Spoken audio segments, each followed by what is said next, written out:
আউযু বিল্লাহি মিনাশ শাইতানির রাজিম। বিসমিল্লাহির রহমানির রহিম। আসসালামু আলাইকুম ওয়া রাহমাতুল্লাহি ওয়া তাআলা ওয়া বারাকাতুহু। মহান আল্লাহ তাআলার শুকরিয়া জ্ঞাপন করছি, আলহামদুলিল্লাহ। আমি মোহাম্মদ মুমিনুল ইসলাম গত 4 আগস্ট 2024 ইংরেজি ফ্যাসিস্ট সরকারের বিরুদ্ধে লিখিত চূড়ান্ত সনদ প্রদান করে বাংলাদেশের সমস্ত জনগণকে উদ্বুদ্ধ করে এক দফা বাস্তবায়ন প্রতিষ্ঠিত করার জন্য আহ্বান প্রদানকারী আহ্বায়ক।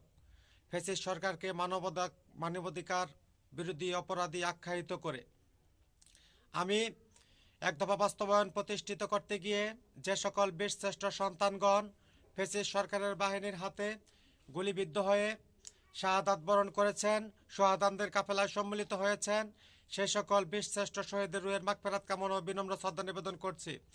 এবং ফ্যাসিস্ট সরকারের আমলে যাদেরকে জিম্মি রেখে গুম করে হেফাজতে ইসলাম হত্যাকাণ্ড, বিডিআর হত্যাকাণ্ড, ভারত সরকারের বিএসএফ দ্বারা বাংলাদেশের নিরস্ত্র নাগরিককে হত্যাকাণ্ড করা হয়েছে, সে সকল বীরশ্রেষ্ঠ সন্তানদের রুহের মাগফিরাত কামনা ও বিনম্র শ্রদ্ধা নিবেদন করছি।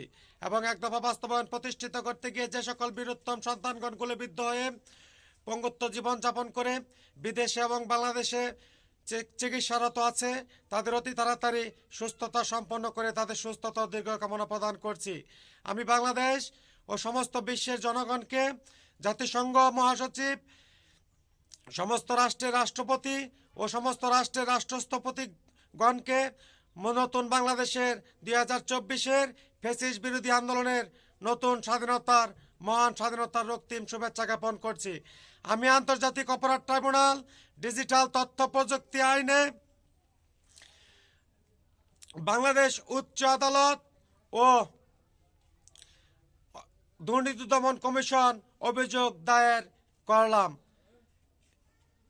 1/2/2025 ইংরেজি মোতাবেক আমার নতুন বাংলাদেশের ইতিপূর্বেই পতনকৃত ফ্যাসিস্ট সরকার বাংলাদেশের সমস্ত প্রশাসনিক শাখায় তাদের নিজস্ব লোক ও দলীয় লোক নিয়োগ করে যেই ফ্যাসিজম বাংলাদেশের মানুষকে নিয়ে কায়েম করেছে, সে সকল চিহ্নিত করে তাদেরকে এখনই গ্রেপ্তারি পরোয়ানা জারি ঘোষণা প্রদান করলাম এবং তাদের দণ্ড কার্যক্রম ঘোষণা জারি প্রদান করলাম। এবং সেই ফ্যাসিস্ট সরকারের নির্বাচিত স্বরাষ্ট্র মন্ত্রণালয়ের উপদেষ্টার পরিষদের সিনিয়র সচিব সে বলেছে ইতিপূর্বেই যে সেই ফ্যাসিস্ট সরকার নাকি সব খারাপ কাজ করেনি, তাদের কাছে সব ভালো কাজ করেছে। তার সেই প্রহসনমূলক ফ্যাসিজম কায়েম করার বক্তব্য সম্পূর্ণ নিষিদ্ধ ও নিষেধাজ্ঞা জারি ও তীব্র নিন্দা জ্ঞাপন করছি। এবং সেই সিনিয়র স্বরাষ্ট্র উপদেষ্টা সচিবকে এখনই গ্রেপ্তারি পরোয়ানা জারি করে তার দণ্ড কার্যকর জারি ঘোষণা প্রদান করলাম।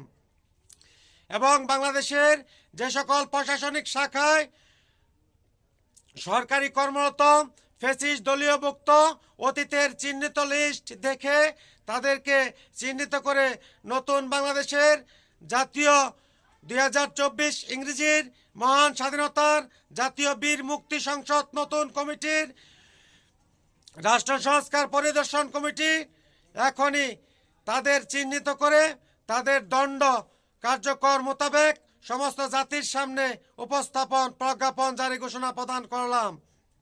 এবং আইজি অফিসে কর্মরত সেই সমস্ত গোপালী বিসিএস ক্যাডার থেকে শুরু করে নিম্নপদস্থ কর্মচারী আছে, তাদেরকে চিহ্নিত করে এখনই চাকরিচ্যুত করে গ্রেপ্তারি পরোয়ানা জারি প্রদান করলাম, তাদের দণ্ড কার্যকর জারি ঘোষণা প্রদান করলাম। ইতিপূর্বেই আমি পুলিশ হেডকোয়ার্টার, সেনাপ্রধান অফিস ও রাষ্ট্রপতি ফ্যাসিস্ট সরকারের মনোনীত রাষ্ট্রপতি অফিস ঘেরাও কার্যক্রম জারি ঘোষণা প্রদান করেছি।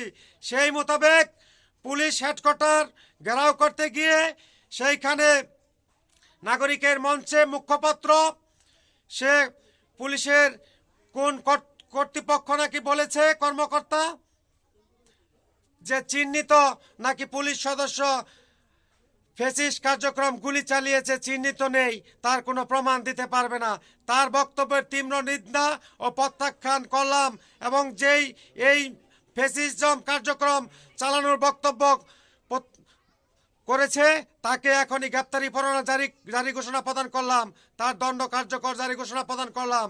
এবং পুলিশ অফিসে শুয়েব মল্লিক ডিআইজি পরপর 4 বার ফ্যাসিস্ট সরকারের মনোনীত পিপিএম পদকপ্রাপ্ত, যা পুলিশ আইন পিআরবি বিধি মোতাবেক অপরাধ, এবং তাকে গ্রেপ্তারি পরোয়ানা জারি ঘোষণা প্রদান করলাম।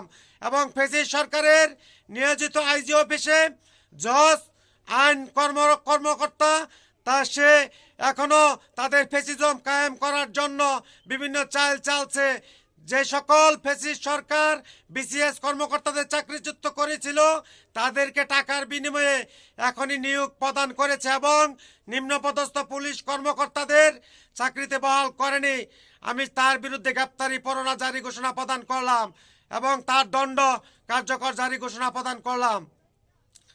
আমি বাংলাদেশের সমস্ত জনগণকে বলছি, নাগরিক কমিটি ও জাতীয় বীর কমিটি ও সমস্ত মুসলিম উম্মার নাগরিকদের বলছি, নাগরিকের অধিকার সময় নিয়ে সিনেমিনি খেলে যারা কাজ করেনি, কাজ বড় সময় বড় নয়, সেই সময় দীর্ঘ সময় তারা নাগরিকের কোনো কাজ করেনি। এখন সময় এসেছে নাগরিকের অধিকার আদায়ের কাজ করতে হবে সকলকে।